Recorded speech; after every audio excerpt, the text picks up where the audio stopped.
Who would have thought that Tokugawa Ayasu, who once unified Japan, wasn't a human at all, but a completely irrational zombie? Now that the war is over, it can only be locked in a dungeon by the family, waiting for its final execution.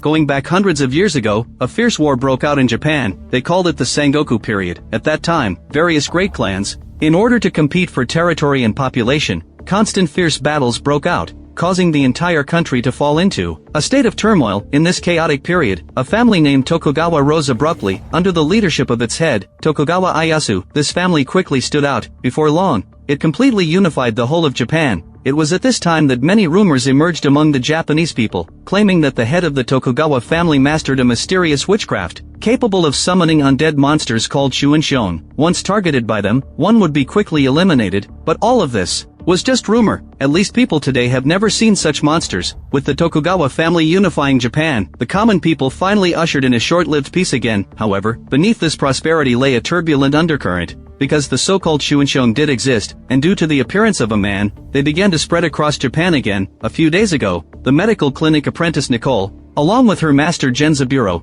traveled to the neighboring village to seek out Dr. Tanabe. This was to treat her younger sister Sarah's asthma, as Dr. Tanabe was highly proficient in treating respiratory diseases. After Nicole entrusted a villager to take care of her sister, she and Genzaburo set out on their journey. After 3 days of walking, they finally arrived at the neighboring village, but before they could enter the village, Nicole sensed something was wrong. It was surprisingly quiet here, considering it was daytime, usually a busy time. Then she saw a villager, covered in blood, walking towards them, thinking the other person had accidentally fallen from the mountain and got injured. Nicole intended to go forward to help. As soon as she approached, the villager ran away in panic, seeming to have been greatly traumatized. Before Nicole could figure out what was happening, the person had already run out of sight. This situation made Nicole even more worried. In addition, Nicole also noticed that Genzaburo, who was usually warm-hearted, was extremely cold. Today, he didn't seem to care about the injured villager at all, only urging Nicole to set off quickly. This made Nicole feel very strange. But in the end, she didn't ask Genzaburo why. After a long time, the two finally managed to reach the neighboring village before dark, but they found the village in a state of chaos. Various items were scattered on the ground. The entire village was completely empty, as if it had just been ransacked by bandits. Nicole was very worried about this, and Genzaburo's face looked extremely grave. He kept urging Nicole to leave as soon as possible. Under Genzaburo's guidance, the two crossed the village and came to Dr. Tanabe's clinic. But before they could enter, they smelled a pungent stench. Genzaburo carefully went to check and found the clinic was also in disarray. There was also half a man's body on the ground. This horrific scene left Nicole stunned on the spot. Genzaburo reacted even more intensely. He was very worried about his friend Tanabe's condition, so he immediately took Nicole to Tanabe's residence to check. It was a residence located in the mountains behind the village, very secluded. Ordinary people simply couldn't find it. Even though Genzaburo knew the location, it was already dusk when they arrived. Before the two could enter, they found something was also wrong here. For some reason, there was a person kneeling outside Tanabe's residence all the time. He seemed to be waiting for something. Nicole thought the person was a villager coming to see a doctor. The next second, she realized it wasn't a human. Nicole was instantly frozen in horror. Fortunately, Genzaburo reacted quickly and pulled the man away. But before the two could catch their breath, another identical monster rushed out from behind the house. Genzaburo was knocked to the ground. During his struggle, a bamboo splinter pierced his thigh. Nicole hurriedly pushed the man away with all her strength, then helped Genzaburo flee to a house nearby. But she found the door of the house was actually locked. Time was pressing at this moment. Nicole couldn't care about anything else anymore. She could only pick up a piece of wood and smash open Dr. Tanabe's door. The two of them finally managed to take shelter inside the house. Then they hurriedly found a table to block the door from the inside, to prevent those eerie villagers from breaking in. Without taking a rest, Nicole immediately took out the hemostatic medicine she carried and treated Genzaburo wound. Just then, another accident occurred. There was actually another person in the house.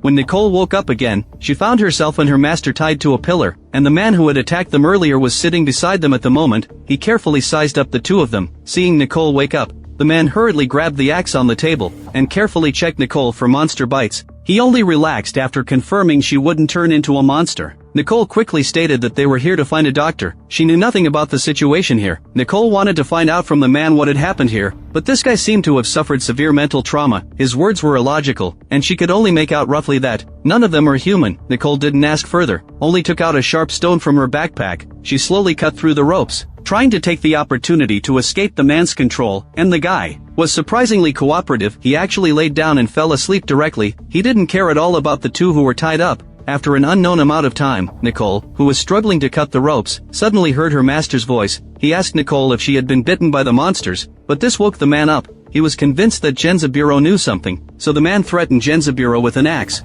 forcing him to reveal everything he knew. Watching the man actually prepare to attack her master, Nicole decisively broke free from the ropes and rushed up to fight the man. However, Nicole was no match for the man. She was quickly knocked to the ground by him. The irrational man raised the axe high, intending to kill Nicole. Fortunately, Nicole dodged in time and narrowly avoided the man's attack, but the earlier battle had caused the wooden wall to break. The eerie villagers wandering outside could now launch attacks through the breach.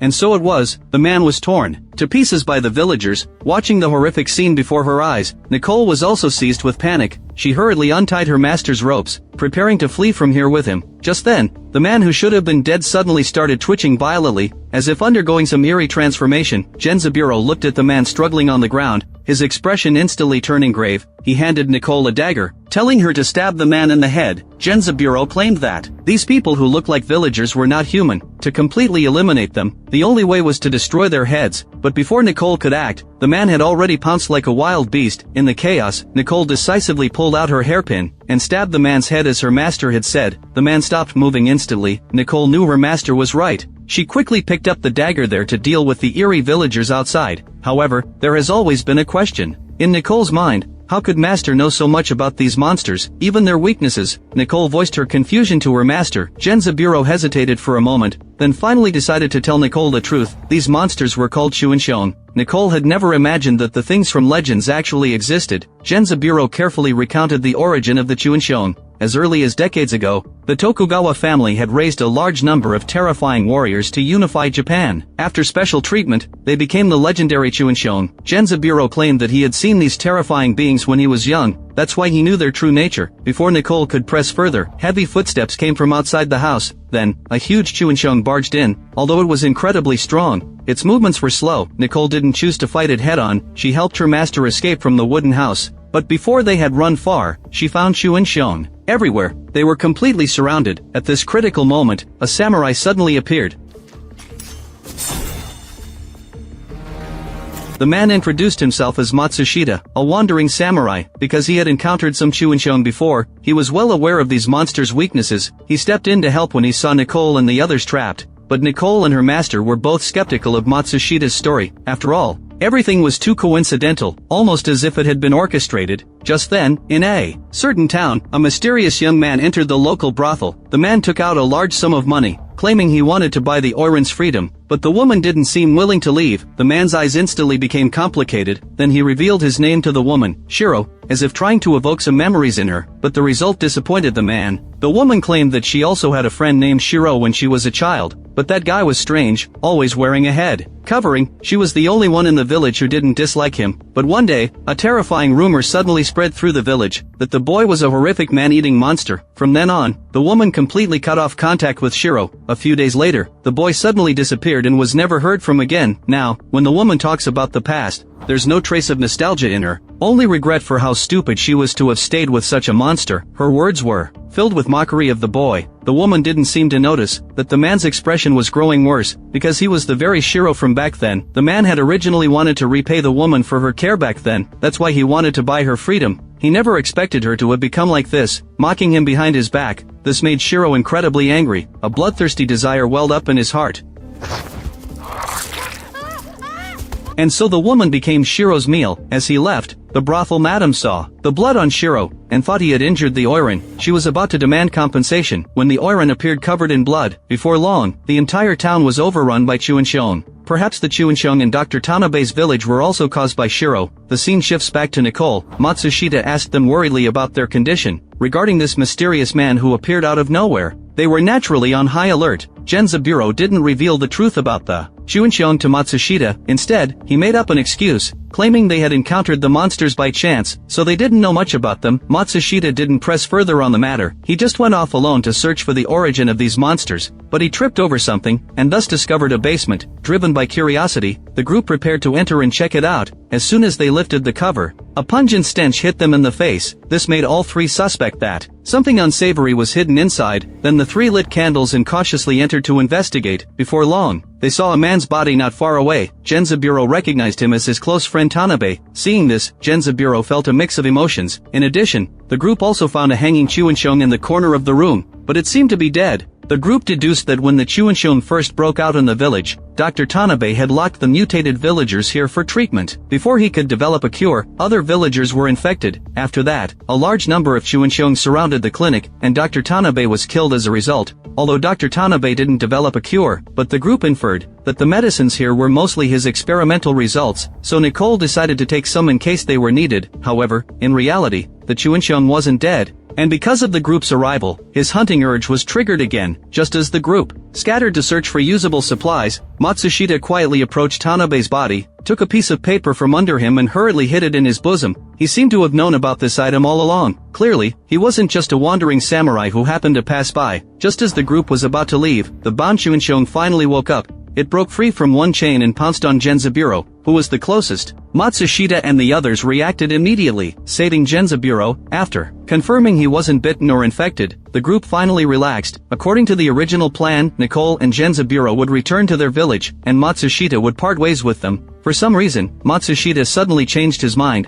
He offered to travel with Nicole and the others. Matsushita said this would allow him to better protect them. Nicole was very wary, but the other party's reasoning was very reasonable, so she didn't have a good reason to refuse him. After much hesitation, Genzaburo finally agreed to let Matsushita join them. Matsushita followed the two back to the village, but when the three arrived outside the village, they found the village residents hiding outside. It turned out that their village had also been attacked by Chuinxiong. Almost no one in the village was spared. Hearing this, Nicole became worried about her sister's safety. She quickly asked the old man if he had seen her sister when fleeing, but unfortunately, the other party hadn't noticed Sarah's whereabouts. Nicole wanted to rush in to look for her sister. The old man seemed to see what Nicole was thinking, and advised her to give up. After all, the village was now full of those terrifying monsters. Maybe Sarah had already become one of them. Nicole rushing in would just be seeking death. But Nicole wouldn't listen to any dissuasion. She was determined to return to the village to find out. Nicole still held out one last hope. Maybe her sister had escaped and was hiding in some corner, waiting for her to come and rescue her. Fortunately, Matsushita stopped her in time. It was getting late now. If there were monsters hiding in the forest, they wouldn't be able to deal with them in time. Moreover, Genzaburo was still injured and not suitable for long walks. He suggested Nicole wait one more night, and set out to look for her sister tomorrow. Although Nicole was anxious, but what Matsushita said made sense. She looked at her master and finally followed what Matsushita said. The group found a clearing in the forest as a temporary camp. However, that very night, Matsushita took the opportunity to leave the camp. He gave the mysterious letter he had found in the clinic earlier to another samurai who had come to meet him. Matsushita whispered to the other party to make sure to send it back to the mansion overnight. Clearly, this was the real reason Matsushita had wanted to spend the night here. Early the next morning, Nicole set off in a hurry. After half a day's journey, they finally returned to the village at noon, but now it was in a mess, covered in blood everywhere. Nicole anxiously searched for villagers everywhere, trying to find out about her sister's whereabouts, but she didn't see a single person. At the entrance of the clinic, Nicole found her sister Sarah's hairpin. A bad premonition welled up in her heart. She hurriedly rushed inside to look, but only heard bursts of growls.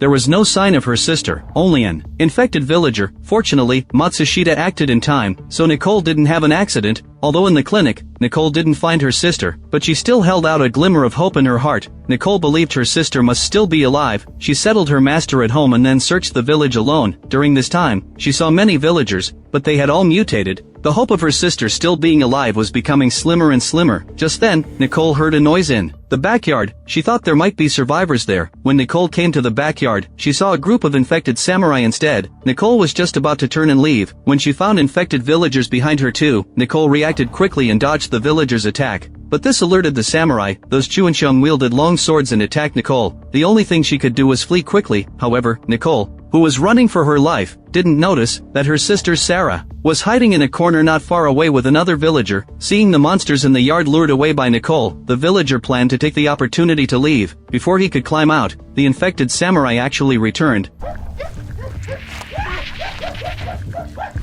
Upon realizing their position was exposed, the villager decisively abandoned Sarah, using her as bait to attract the infected samurai, and fled quickly himself. Fortunately, the corner was very narrow, the infected samurai couldn't leverage their weapon advantage. Sarah seized the opportunity to break free from the infected samurai, and fled as well. On the other side, Nicole, who had escaped from the martial arts hall, encountered other Chuanxiong on the way. Thankfully, she managed to dodge them all, but just then, she suddenly heard a scream in the distance, clearly the sound of a living person. Nicole rushed out from her hiding place toward the source of the sound. It turned out to be the villager who had abandoned Sarah, but by now, he was being eaten by Chuanxiong, and didn't have much time left. Seeing Nicole, the villager hurriedly told her the hiding place, where he and Sarah had been. Hearing that her sister was still alive, Nicole dashed back to the backyard. At the same time, Matsushita, taking advantage of Genzaburo not noticing, was searching for something in his house. However, he didn't expect that this was actually a trap set by Genzaburo. Genzaburo caught Matsushita red-handed with the evidence. He demanded to know the other party's true purpose. Matsushita's expression showed no trace of panic. Then several samurai burst into the house directly. These were all samurai from the Tokugawa family. From their conversation, it was learned that their initial target was Nicole's master. It turned out that many years ago, Nicole's master had worked for the Tokugawa family, specifically in researching Chuanxiong. Later, due to certain matters, he broke away from the Tokugawa family. Thus, he was hunted by Matsushita and others. They forced Genzaburo to hand over the research materials from back then, but Genzaburo claimed that he had just been a menial worker back then. He had no authority to access the core materials at all. These people were only ordered to capture Genzaburo, and had no idea about the original situation. Thus, for a moment, they couldn't make up their minds. Not long after Sarah escaped from the corner, she encountered other Chuanxiong, and was knocked to the ground by these monsters. Sarah's body was extremely weak due to her illness, unable to contend with these monsters. It turned out to be Shirou, who had previously infected the town. Sarah didn't know the other person's true identity. Thus, she was deeply grateful to this savior. But after what had happened before, Shirou no longer believed in such things, so he just coldly asked about the village doctor's residence. Upon hearing that Shirou was looking for her master, Sarah thought the other person was also coming to Genzaburo for medical treatment, so she told Shirou that she was an apprentice at the medical clinic. Shirou then asked Sarah to take him to Genzaburo. Regarding the savior's words, Sarah agreed without much thought. On the way to find Genzaburo, Sarah cleaned the blood on her body by the stream. She showed great concern for Shirou's condition. This made him feel extremely astonished. After all, except for the previous one, she was the first person in many years to show such concern for Shirou. Influenced by Sarah, Shirou was willing to open up and talk about his past. Sarah thus learned that Shirou had as unfortunate a destiny as herself. He had lost both parents since childhood, and was imprisoned in a dungeon. If not for an accident, he might have spent his life in darkness forever. Just as the two were talking, a shot came from behind them. Sarah looked back and saw her sister standing on a hillside not far away.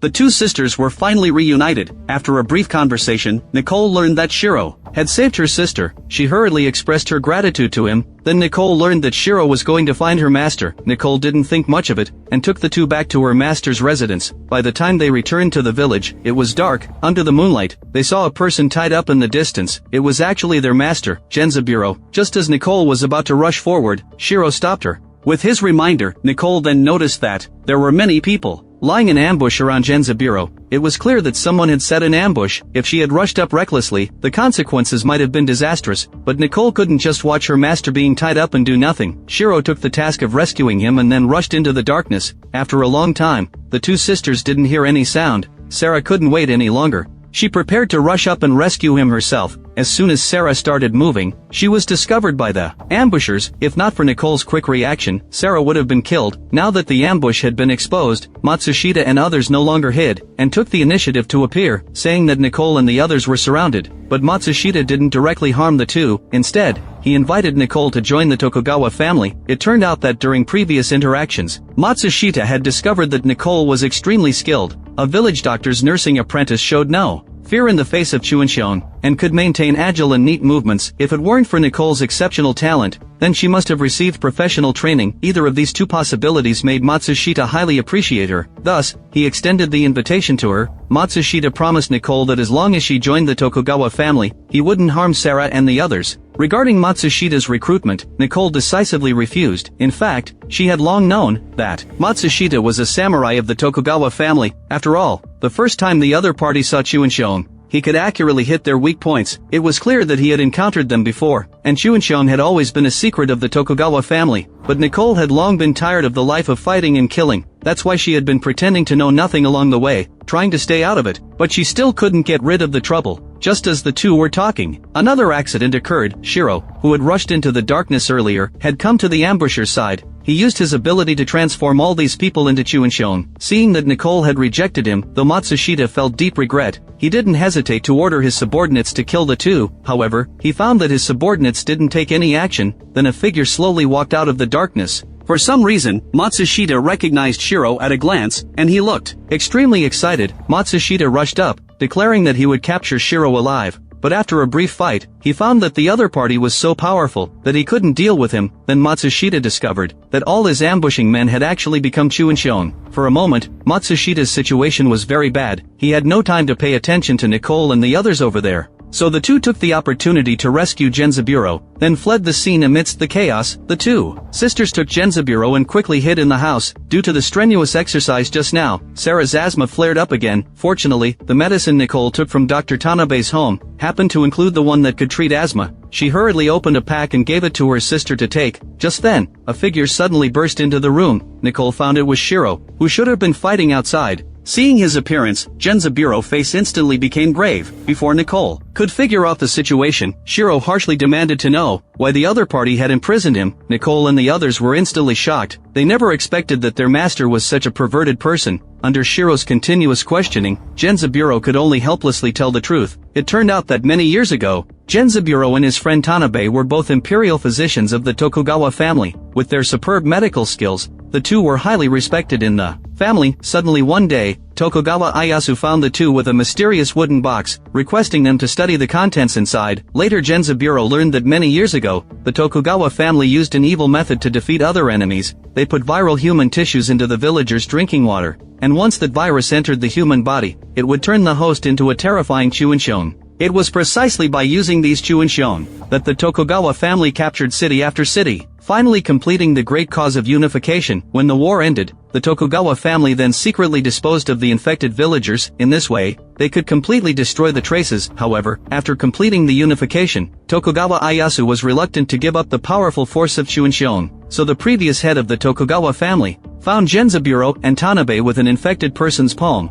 requiring them to conduct research and improvements, hoping that people could have the characteristics of Chuinxiong, while not losing their minds, preferably able to develop the secret of Chuinxiong's immortality. Genzaburo and Tanabe had to agree under pressure. In the days that followed, they continuously carried out various researches on Chuinxiong, but they tried various methods, and couldn't change the characteristics of Chuinxiong. All infected people would eventually become monsters. Seeing such experimental results, friend Tanabe began to feel discouraged. He thought they would never complete the research in their lifetime. However, just then, the sudden appearance of a child completely changed everything. The wife of the previous head of the Tokugawa family gave birth to a pair of twins. To prevent the two children from competing for power in the future, Tokugawa Ayasu secretly disposed of one of them. Subsequently, they sent the child's body as research material to Genzaburo and his team. At that time, the two of them, with a trial mentality, implanted some viral tissues into the child's body, but an unexpected reaction occurred. Subsequently, upon inspection, it was found that the child still retained consciousness and had not turned into a monster. This child was Shirou. The unexpected success made Genzaburo and Tanabe excited. The supervisor beside them was equally excited. He immediately wanted to report this news to the head of the Tokugawa family, but Tanabe suddenly attacked from behind. In Genzaburo confusion, Tanabe gave his reason. He believed this virus would completely revolutionize pathology. If a specific medicine could be developed, it would save countless lives. Genzaburo was convinced by Tanabe, so the two took the child and left the Tokugawa family that very night. Hiding in a remote village, they continuously repeated and conducted more in-depth research. But what happened next made both their hearts sink to the bottom. No matter how hard they tried, they couldn't replicate this result, and as time went by, the virus in Shirou's body gradually spiraled out of control, causing him to lose his mind and frantically devour poultry. Upon discovering this situation, Tanabe imprisoned Shirou in a dungeon, forbidding him from going out, to prevent him from exhibiting other abnormalities, but Genzaburo strongly disagreed. He believed Shirou was just a child and should enjoy his own happiness. Therefore, Genzaburo kept trying to help him maintain reason through education. Tanabe always scoffed at this, because Shirou was completely unaware when he went berserk. In the days that followed, Genzaburo kept teaching Shirou in his own way. so that he could control his inner bloodthirsty desire with his own will. Before his teaching could yield results, Genzaburo and Tanabe finally parted ways, due to the lack of breakthroughs in their research. After that, Genzaburo came to the neighboring village and opened a medical clinic, while Shirou stayed with Tanabe. Genzaburo thought he could live a peaceful life from then on. Unexpectedly, Tanabe never gave up on the research. Just half a month ago, Tanabe's wife was terminally ill. Despite decades of effort, the experiments had never succeeded, but Tanabe was unwilling to watch his wife die before his eyes. Finally, Tanabe decided to take a risk. He asked Shirou to assimilate his wife. As expected, the experiment failed. Tanabe's wife was transformed into a monster, but Tanabe had completely gone mad. He couldn't bring himself to kill his wife, so he actually kept her in captivity, deceiving villagers into the basement in the name of treatment, to feed his mutated wife.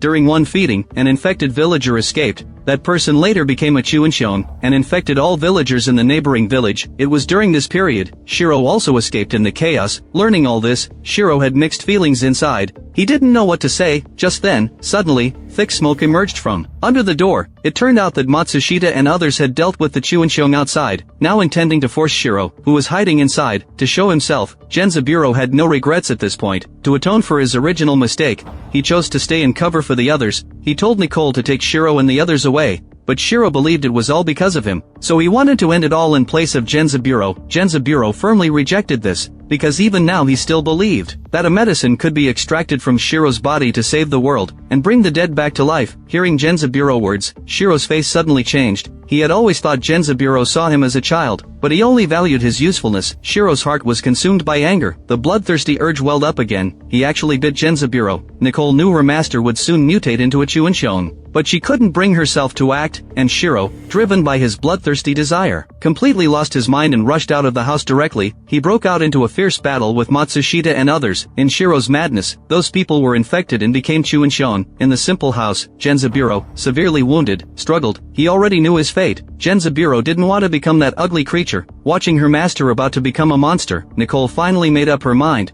She picked up the long sword on the ground and killed her master.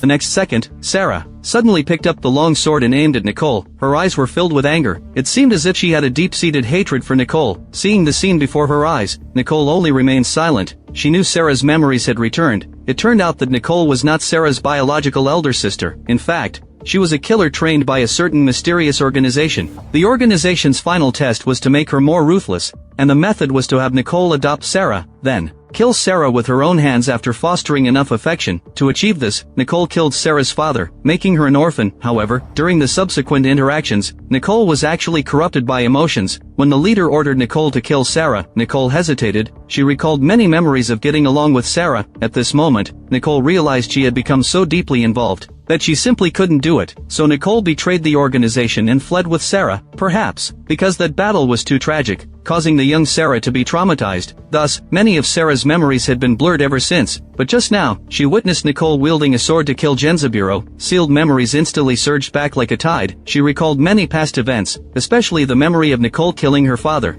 That's why she drew her sword against her elder sister. Nicole tried to explain, but given the current situation, this was clearly not a good time. The battle outside the house had come to an end. Shirou launched a fatal blow at Matsushita, but the other party dodged it.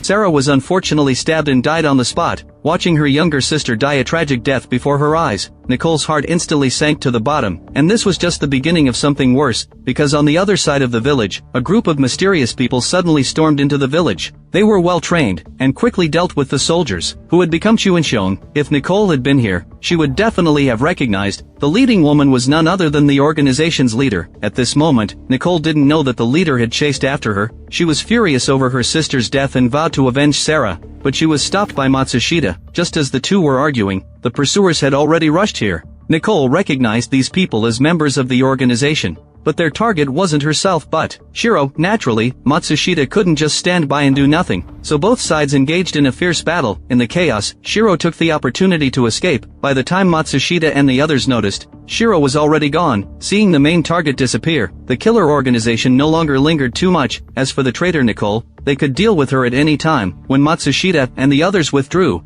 He actually carried out Nicole's body, the killer organization thought. Nicole had died at the hands of Matsushita, therefore, they no longer stayed to harass. On the other side, after returning to the Tokugawa family, Matsushita was reproached by his superior for failing to bring back Shirou, and exiled to Tatsameira, a border village. Matsushita also knew he had failed in this mission, so he didn't argue and was willing to accept the punishment. But he didn't set off immediately. Instead, he first went to visit his friend Taichio. This person was also the current head of the Tokugawa family. Naturally, he was Shirou's twin brother. Learning that Matsushita was being transferred, Taichio felt regretful but powerless. It turned out that Taichio's power had already been emptied by his clansmen. Now he was just a puppet. Taichio naturally wasn't willing to accept this. In order to regain power, Taichio had been secretly cultivating confidants for many years. Matsushita was one of them. But with this happening, years of hard work would come to nothing. The next morning, Matsushita followed orders and went to Tatsameira with several subordinates. As soon as he arrived, he smelled a disgusting stench. Matsushita followed the smell to its source and found that in a room, something was being boiled in large barrels. Just as Matsushita was about to approach, he was stopped by the in-charge physician, Chia.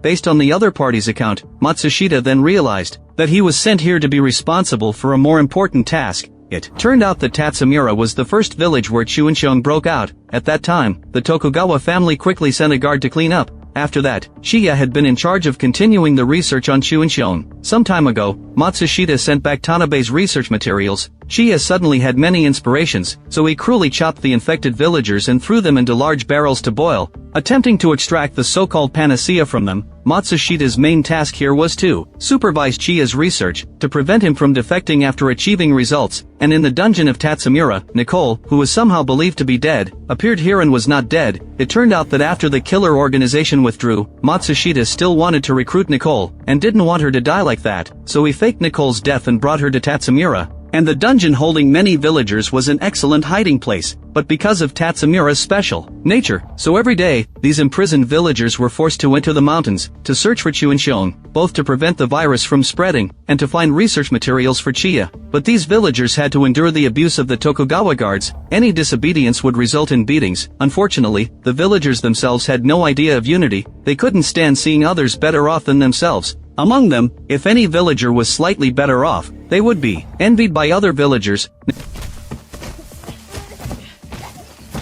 Nicole was imprisoned for a long time like this, until one day when she was out searching the mountains, things finally took a turn for the better. She found an infected villager who had become a Chuincheong in a corner. Matsushita, who was supervising nearby, quickly stepped in and killed the infected villager. Later, Nicole received some rewards from above, but they were snatched away by the prison bully. A woman named Satomi felt great sympathy for Nicole's experience. She secretly stole the steamed bun back and returned it to Nicole, but unfortunately was discovered by the prison bully. Satomi was taught a lesson on the spot. During this process, the wooden plaque in Satomi's arms flew to Nicole's side. Nicole found that it was engraved with a cross pattern, a symbol of Christianity. At this time, Christianity had just been introduced to Japan, and had not yet been widely recognized. Therefore, those who believed in Jesus would be executed as heretics. Not wanting Satomi to meet the same fate, Nicole quickly hid the plaque. She only returned the wooden plaque to Satomi when there was no one around. After this incident, the relationship between the two drew closer. In the subsequent exchanges, Nicole learned that Satomi wasn't actually a villager from Tatsameira. She was from the neighboring village, where Chuincheong had also appeared.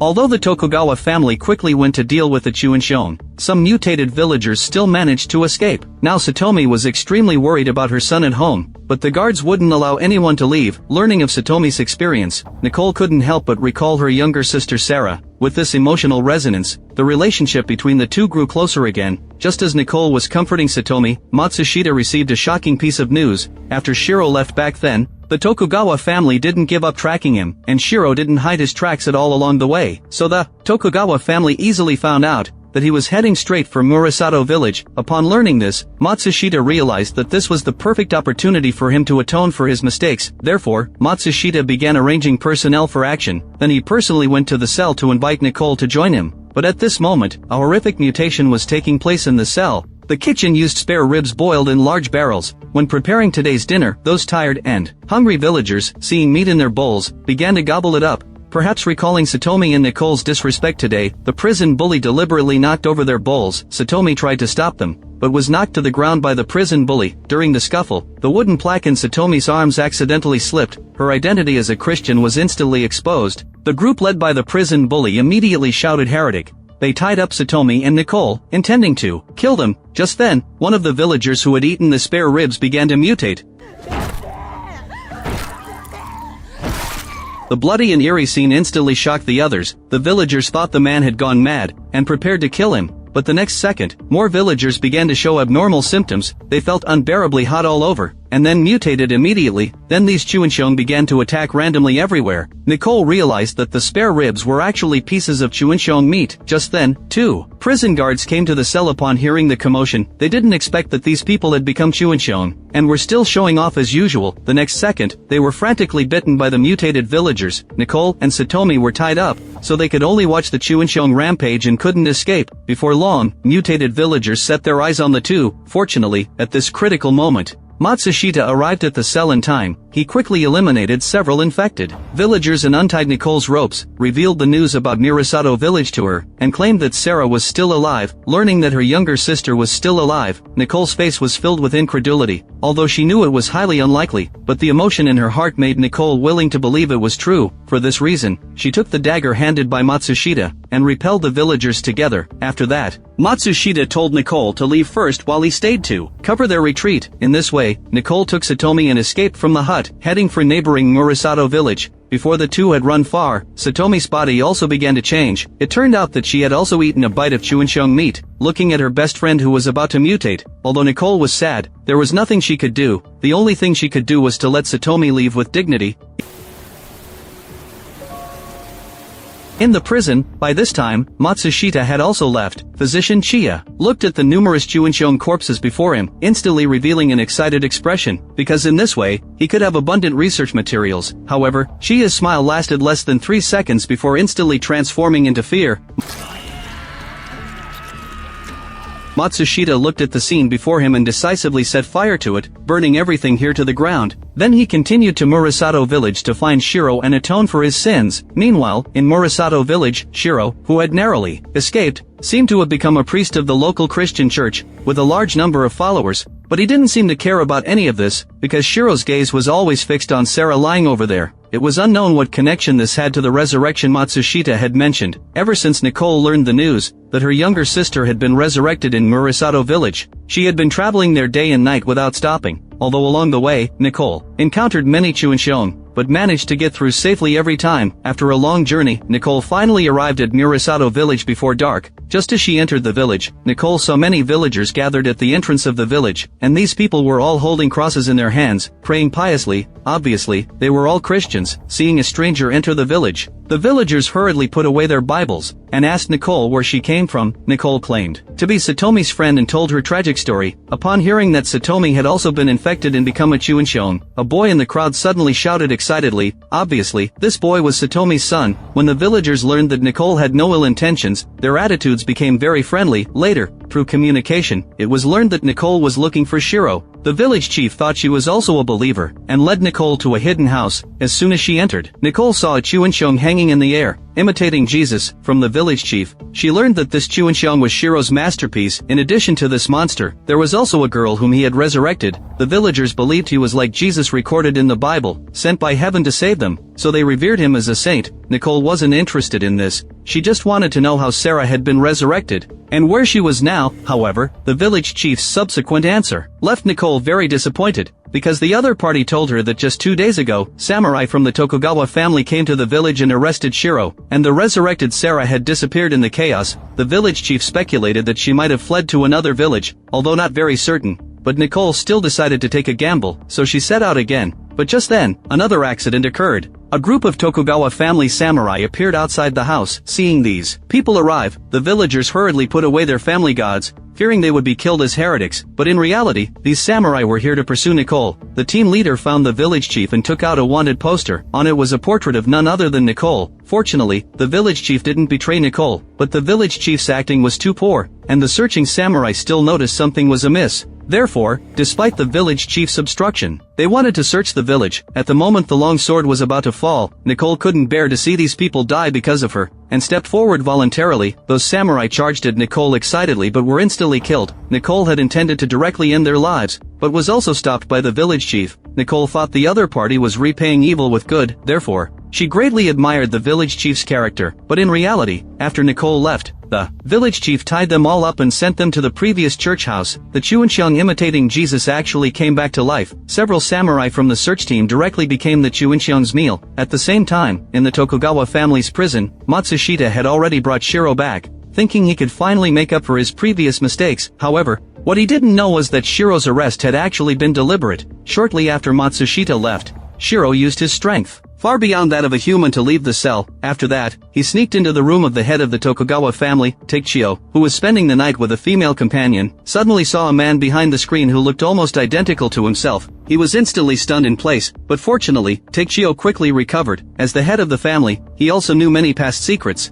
He dismissed the serving woman, and took the initiative to step forward to this unmet brother to talk. Shirou's purpose for coming this time was very simple. It was to hope that the Tokugawa family would no longer hunt him down. He hoped to seek peace. Regarding Shirou's request, Takechio decisively agreed. Through this period of secret accumulation, Takechio had actually gradually taken control of the family's power, only needing an opportunity to regain all power. Such a request was not difficult for Takechio to achieve. Just as the two were talking, Matsushita finally discovered that Shirou had escaped. He suspected Takechio and thus hurried to the bedroom. Sure enough, he saw Shirou talking with the head of the family. Matsushita was worried that the other party would harm Takechio, and drew his sword. Just as the two sides were at daggers drawn, Takechio motioned for Matsushita to put down his weapon, and agreed to Shirou's request, but with an additional condition: Shirou must no longer create Chuinxiang. Shirou also agreed to this. When the two were parting, Shirou revealed to Takechio that there was also a decaying Chuinxiang in the Tokugawa family. This news directly shocked Takechio. He had never expected that there was still a Chuinxiang hidden within the family. The next morning, Takechio immediately summoned the wet nurse and the butler. Now the entire Tokugawa family was ostensibly controlled by these two people, but in reality, Takechio had already seized power.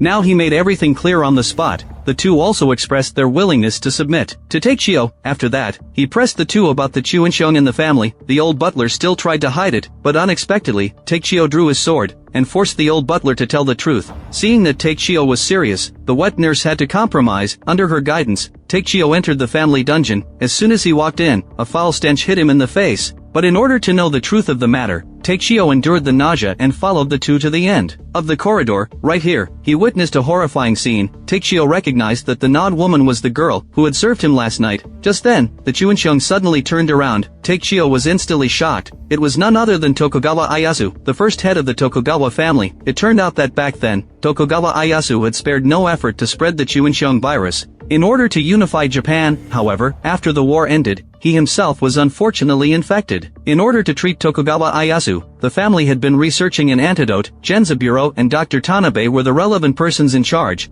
but unfortunately, the experiment had never been successful. The previous head of the family was worried that the family would lose power one day. Therefore, he locked Tokugawa Ayasu in the dungeon for emergency use. After hearing the truth, Takechio fell into silence. At the same time, Nicole finally found the resurrected Sarah in the neighboring village. Similar to Shirou, Sarah also retained her sanity, but occasionally she would go mad, and become extremely bloodthirsty. Now all the villagers in the entire village had been assimilated by her. Looking at Sarah covered in blood, Nicole felt extremely guilty, thinking that maybe if it weren't for herself, Sarah would never have become like this. Although her younger sister had become a monster, Nicole didn't give up on Sarah. She was ready to take the other party away from here, and slowly find a way to treat her. Just as the two were preparing to leave, a group of Tokugawa samurai came to this village and surrounded the two, just as Nicole was preparing to fight to the death. But an arrow suddenly flew from a distance. Then Nicole found that the leader of the killer organization was also appearing not far away. Nicole realized they couldn't escape, and could only prepare to fight to the death. Then the organization leader appeared before the two. It turned out that Nicole was actually the leader's biological daughter. When the female leader was a killer back then, she had a ill-fated relationship when approaching the target at her own cost, so she had no feelings for this daughter. Nicole thought the other party's target was herself, therefore, she kept begging the other party to let Sarah go. However, in reality, the female leader's real purpose for coming this time was Sarah. The female leader had also learned about the Chuinxiang. Therefore, she also developed some ambitions. She wanted to summon a Chuinxiang army to conquer the world, just like Tokugawa Ayasu back then, so she had to control Shirou, who could continuously create Chuinxiang. After this period of investigation, the female leader believed that the relationship between Sarah and Shirou was extraordinary. Therefore, she planned to kidnap Sarah to lure Shirou out. Hearing this, Nicole naturally couldn't agree. She tried to explain to the leader that Chuanxiong couldn't be controlled. However, in the leader's eyes, Nicole's persuasion was another betrayal of her. The female leader ordered her subordinates to kill Nicole. Nicole had no choice but to decide to strike first.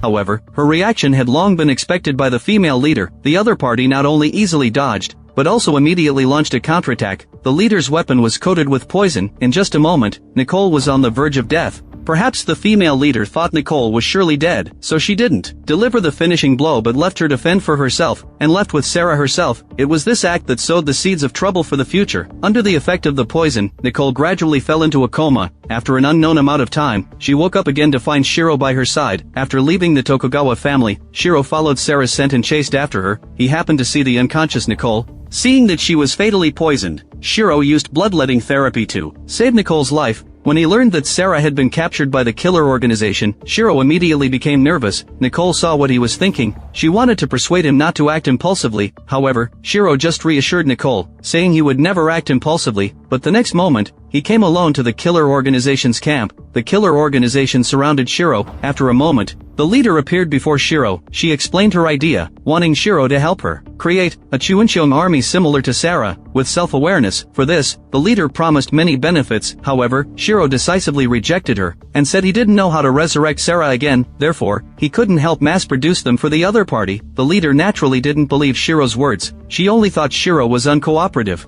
So the leader directly ordered her subordinates to arrest Shirou. However, seeing this scene, Shirou remained unfazed, because he didn't come alone. At the same time, near the killer organization's camp, a large number of Chuanxiong were converging from all directions. This was Shirou's confidence. But what he didn't expect was that samurai from the Tokugawa family actually came this way under the leadership of Matsushita and encountered Chuanxiong. A fierce battle immediately broke out between the two sides. As for why Matsushita appeared here, it starts from a day ago. At that time, before leaving, Shirou gave Takechio a hint. Thus, the other party met Tokugawa Ayasu, the first head of the family. Takechio believed the Tokugawa family was an honorable clan. Now, Tokugawa Ayasu's condition would only bring shame to the family, so he personally killed Tokugawa Ayasu in order to prevent the news from spreading. Takechio decided to eliminate Shirou along with him. Therefore, he arranged for Matsushita to lead the family samurai to hunt down Shirou, who encountered Chuanxiong on the way. Although Matsushita and others were highly skilled in combat, however, the number of Chuanxiong was too large. They could only fight desperately to break through. The sound of battle here alerted the killer organization. Seeing that they were from the Tokugawa family, she thought they had come to support Shirou, so she immediately ordered her subordinates to go and intercept them, and this led to the weakening of the guard force watching over Sarah and Shirou. In the chaos, Nicole took the opportunity to release the two of them, intending to take them and flee quickly. But because Nicole had defected for many years, her techniques and such had become rusty. A guard discovered their tracks. Just as Nicole was preparing to fight the opponent, Sarah suddenly lost control and went berserk.